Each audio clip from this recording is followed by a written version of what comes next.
Deputy CM doctor Premchand Bairwa ने कांग्रेस नेता राहुल गांधी और चरणजीत सिंह चन्नी के बयान को लेकर पलटवार किया।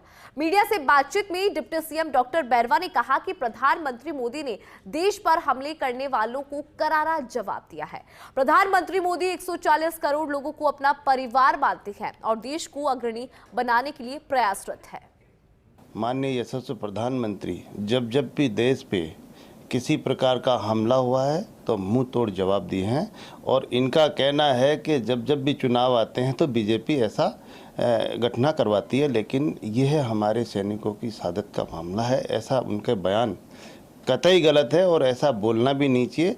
जो हमारे यशस्वी प्रधानमंत्री 140 करोड़ को अपना परिवार मानते और उस परिवार के लिए अपना जीवन रात दिन न्यौछावर करके और इस देश के विकास के लिए और देश को अग्रणी विश्व में बनाने की उनकी जो सोच है, विजन है, उस विजन को रखते हुए अगर कोई ये पार्टियां अगर हमारे देश के प्रति ऐसी भावना और ऐसी बयान देती है तो मैं कहता हूं कि ये गलत है। ऐसा नहीं बोलना चाहिए।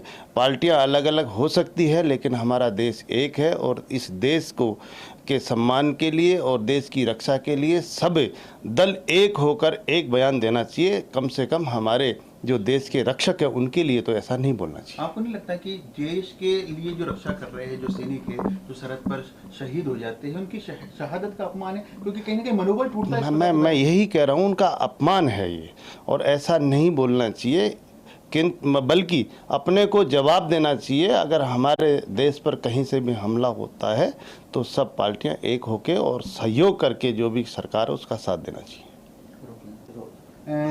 उप मुख्यमंत्री जी, आप राजस्थान में तमाम चुनावों के दौरान सब दूर अलग अलग जगह प्रचार के लिए गए। हाल ही में दिल्ली भी होकर आप आए हैं और आज फिर दिल्ली जा रहे हैं। देश में चुनाव प्रचार के दौरान किस प्रकार का माहौल आपको दिख रहा है?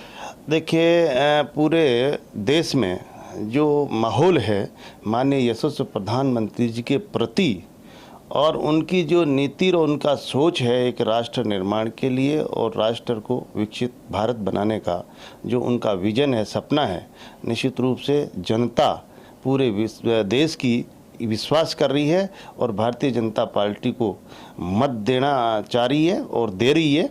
इसलिए मैं कहता हूँ कि हमारे इस राजस्थान प्रदेश में भी 25 की 25 सीट आएंगी और माननीय प्रधानमंत्री का सोच और विजन को साकार करने के लिए सब तत्पर है। निश्चित रूप से आने वाले इन चुनावों में जब 4 तारीख रिजल्ट आएगी, निश्चित रूप से 400 पार हमारी सीटें होगी।